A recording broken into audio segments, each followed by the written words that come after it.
Fantastic. You know, we've been asking why Jesus came to this planet, and we've been answering that by the close encounters that he has had with people. And first and foremost, we've discovered that Jesus came to change people's lives. I mean, he came to give freedom to those who felt trapped. He came to bring forgiveness to those who felt guilty. He came to give a future to those who felt hopeless. And from the rich young ruler, we learned that it's not about rules and regulations. It's about a relationship with God. And then last Sunday, we talked about the woman at the well. And we learned that Jesus came to just tell us the truth. You may not like the truth, but the truth is we are sinners. We fall short of God's expectations for us every day. But God still loves us. But He loves us enough that He really kind of expects us to change too. Today we're going to see from another direction that Jesus came to bring light to dark places. We're going to talk about an encounter with a man who was born blind. And like the other two, he doesn't have a name, so we're going to call him Butch. All right? And Jesus not only helps him see physically, but spiritually in this whole process, Jesus helps him to see as well. This whole encounter is about how to build faith in your life. So it's kind of important to us, especially if you're still wrestling with what does Jesus really mean to me? So 4 things he did after he got his eyesight back. And those are the 4 things we're going to look at. Here's number 1. Kind of advice, break through either or thinking. One day Jesus is traveling. He sees this guy. He's born blind. And listen to what his disciples ask. Rabbi, who sinned? This man or his parents, causing him to be born blind? Now, I don't know for a fact, but I suspect that this guy, Butch, often thought and wondered that question as well. That's an example of either or thinking. Either this man sinned or his parents sinned. I mean, that's it, right? Only 2 choices. He sinned or his parents sinned. You see, they had been wrongly taught that sin brought on disease, and sin brought on things like blindness. So if someone's sick, they must have sinned. And that was their only option. So they look at Jesus and say, look, Jesus, he's born blind. Was it his fault? Was it his parents' fault? I mean, this guy's in a hopeless situation in their book. And that's what either or thinking does to us. It traps us. Now, some of you are already aware of the dangers of either or thinking. Maybe in your business, you're thinking, I have to do this, or I have to do that. Well, really? Maybe. Maybe not. Maybe there's something beyond this or that. A lot of people live like this. Either I have to be lonely all my life, or I got to marry that loser. Really? No, maybe there's another option. Well, I'm either going to have to divorce or just be miserable the rest of my life. Really? There are other options. I like the one that says, I feel so guilty about the things I do, but if I become a Christian, I won't have any fun anymore.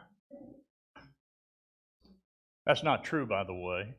But that's an example of either or thinking that traps you into this whole thing that says there's only 2 choices I have. And that's what you got to get over. Because there's always a 3rd choice. You stay with this one choice or the other choice, you're going to be miserable. You're going to feel trapped in where you are. You're going to ask questions like, God, why me? What did I do to deserve this? Where are you when I need you? Here is Jesus' response. You should remember this. You're asking the wrong question. You're looking for someone to blame. There's no such cause and effect here. Instead, look what God can do for you. And that's how you break through either or thinking. Check out what God can do. Look for a possibility that it is so radically different that it can only be from God. Now, the blind man is standing in front of Jesus, and, he's willing. He's totally willing to look for our door number 3. And so point number 2, second piece of advice. Ask Jesus to help you. With all the struggles in life, this guy's struggling with blindness. Jesus spits on the ground, he makes some mud, and then he puts it in the man's eye. And then he tells him, "Go wash in the pool of Siloam." So the man went and washed and came back seeing. But now I can just imagine what Butch thought. Go and wash my eyes? I've done that 1,000 times. Go wash at the pool of Siloam? I've done that ever since I was a little boy, and nothing ever happened.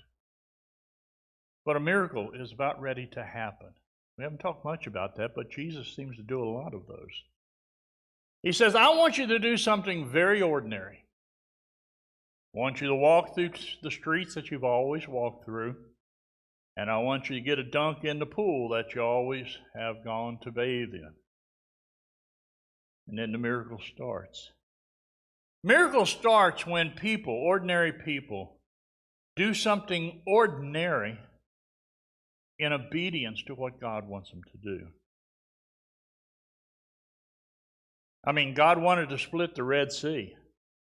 So what did he tell Moses? Hold up a stick. Really, how hard can that be? Hold up a stick. And the sea split in two. God wanted to feed 5,000 people. So he asked a little boy to share his lunch with him. He had 5 biscuits and 2 pieces of fish from Long John Silver's. But he shared it. And something miraculous happened that day. Everybody ate. God says, I want the walls of Jericho to fall down.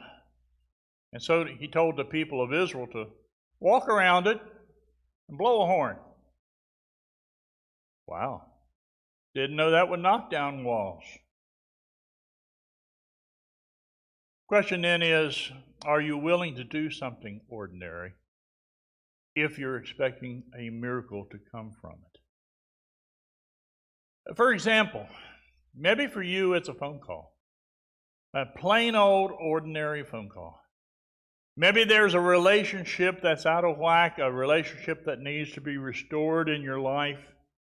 And you really want God to work a miracle and do that. Well, maybe the first step of obedience is you picking up that phone. Or maybe you're praying. Or actually, maybe you haven't been praying.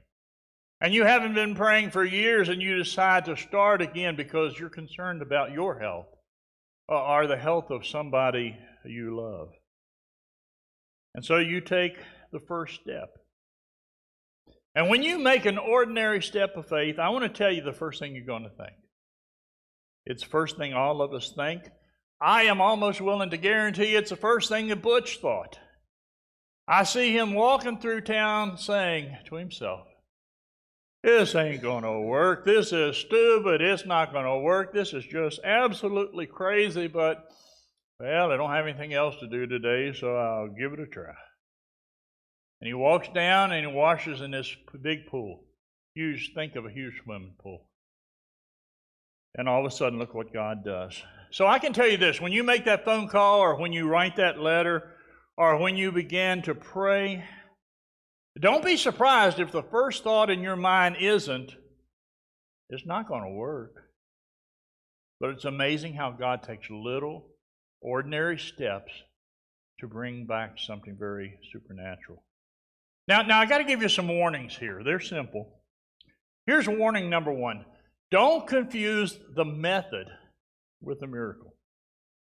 What did Jesus do here? He spit on the ground. He made mud out of his spit, and he put it in the man's eye. And you're thinking, ew. And then he said, go wash it off. And the man did it, and it happened. Now, what would we do today if something like that happened? I'll tell you exactly what we would do. Me and DOC would get together and we would come up with Dr. Dan's magic miraculous mud ministry. We would sell it on the internet. We would have mud healings every Friday night here. We might even have mud wrestling. I don't know what we do. But you do understand there was nothing magical in the mud, right? As far as we know, Jesus never healed anybody that way. You know, he heals in different ways every time. The other thing is, don't confuse your participation with God's power. God told Moses to hold up the stick. People of Israel were told to blow a horn. The blind guy was told to go jump in a pool. But God, His power, is what made the difference, not holding up the stick or jumping in a pool.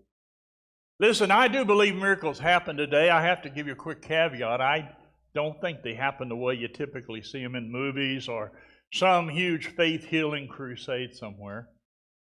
But our God's powerful, our God's creative, and it still happen in very real ways. But I also believe that miracles don't happen until we ask for them. And if we don't ask for them, they're not going to happen. I mean, I can guarantee you that the first step is always going to be a step of obedience on your part. God was ready to bring sight to this blind guy, but if he hadn't went to the pool, he would have never been healed. All right, number 3, the next point, next thing I want you to see, is look past what others cannot see. I'm going to give this to a warning because after you try to break away from this has got to be this way or this way and realize that God can make another option, and then you realize that Jesus does need to help you. You got to watch the people around you. Butch is healed. And so he goes home to the people he's known for years. And their response, well, I can't be the guy. It looks like him a little bit, but I can't be the guy. This guy sees. The blind man yells out, hey, are you stupid or what? It's me. Instead of everybody rejoicing with him that he has been healed, he can see, he now has to convince his friends that miracles happen. So here's the point. Don't be surprised that there will always be people around you who want to drag you down and tell you, you can't change. You will never change. Nothing could ever change with who you are. My advice here is just simply don't listen to them. There are 2 kinds of people in the world when it comes to faith. There are, number 1, the people who will encourage you to grow in your faith, to fan the flames of faith, as the Bible would say. And group number 2 are the people who have a huge bucket of water to throw on your flames anytime they see you. They're not bad people. They're not evil people. They're people just like you who struggled in life with different things. But sometimes they don't want you to change because you make them look bad if you do change. They would rather you be dysfunctional on their level than to get your act together. By the way, that's why you need church. Church is a place you go where people are supposed to encourage you. We're not perfect. We don't do it perfect all the time, but that's our job, is to encourage each other. Because the Lord knows there's plenty of people out there who want to discourage you. And so within these 4 walls, within this group of people, our job is just to encourage one another to hang in there. That's the value of a small group too, by the way, is to find this close-knit group of people. Anyway, here's where the story becomes crazy. This blind man was healed by Jesus on the Sabbath. Jewish holy day is Saturday, the Sabbath.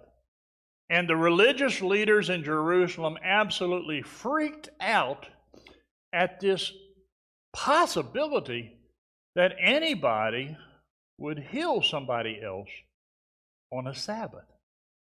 And they're beyond freaked out, they're angry. And so these religious leaders, they're called Pharisees, they're a little bit legalistic. They bring Butch in. And they not just bring him into a meeting, they bring him into the big synagogue. Now, a synagogue, I want to say it's a church building, but it's not a church. It's part of the Jewish faith. So it would be a Jewish church building. It's a fairly large building, depending on the city. And there's always a crowd, and of course the religious leaders are always standing up front, just shining out in all their glory, letting everybody know that they're somebody and you're nobody. So they bring this blind guy in, and they say, "Man who healed you is a sinner. So he couldn't have healed you because he's a sinner. Because all this happened on the Sabbath day, and you can't do anything like this on the Sabbath day." Well, Butch says, "Well, shucks. Don't tell me that because, he healed me." And so the Pharisees go weird and even crazier. They say, "Well, Butch, maybe you really weren't blind. Maybe you just been faking being blind all these years. Can you prove that you were blind?" And they bring his parents in. And they start to interrogate them in front of the whole crowd. Now, his parents are kind of, okay, they're scared to death, all right. Yes, he was born blind. Yes, he can see today. You want to know anything else? You ask him. He's an adult. Thank you, we're done. They're terrified because they don't want to get kicked out of the synagogue. That's like churching somebody, where we say, you're so bad, don't ever come back to church. We don't do that, but that's what they did a lot back in those days. So they bring Butch back in, the blind guy, all right? I call him Butch. And they say, "Tell us that Jesus is a sinner." Because after all, we know that he couldn't have done this because he's a sinner. It goes on, they start insulting Butch, nasty stuff. They start calling him a sinner. They tell him, "You're just a stupid goober. What right do you have to even talk to us?" And unfortunately, they kick him out of the synagogue. They say, "You're gone. You're not even part of this place." But you have to love his answer on the way out. He says, whether he's a sinner or not, talking about Jesus, I don't know. One thing I do know, I was blind, but now I see. Those words remind you, as we talked about, of that song, beautiful song, Amazing Grace. It's a song of somebody else who was blind, and I don't know if you've ever heard that story. Written by John Newton he was born in the 1700s. He was taught faith by his mother, but unfortunately she died when he was 7. And life just started kicking this young guy around. His father was a ship's captain. And so at age 11, he became a worker on his father's ship with all of those sailors. Can you imagine being 11 years old in that kind of environment? Now, he's really trying to be religious, like his mother taught him, but it wasn't working. In fact, later he would write that religion was an unbearable burden in life, something that only brought guilt. A lot of us grew up that way. I did. Just enough religion to make me miserable. Just enough religion to make me feel guilty about all the things I did or wanted to do. And you need to know, if you were brought up like that, that's not what Jesus came to do. He came to bring joy and peace. But John Newton wasn't there. He wasn't ready for it. So he did what a lot of us did in our past. He decided to just live his life anyway he daggone well wanted to do. And as a young man, he's 12 and 13, he begins to swear in ways that actually embarrassed the other sailors. Imagine a 12-year-old doing that. I really can't. He tried to be the worst of the worst. He tried to do the worst of the worst. And as a young man, he's now in his early teens, he's paying the consequences every other week, it seems. He didn't want to leave his sweetheart or his wife to go 5 years on a voyage, so he jumps ship. He just doesn't do it very well. And they bring him back and they flog him in front of everybody. And they put him in an iron cage. He's still cursing. He's just nasty. I've got to tell you, he wrote an autobiography. You ought to read it sometime. He is just doing anything he can to make someone else mad. On another voyage, he makes them so mad, they stop the ship in the middle of nowhere. There's an island, of course, and they throw him off the boat. They get into that island. He gets in there.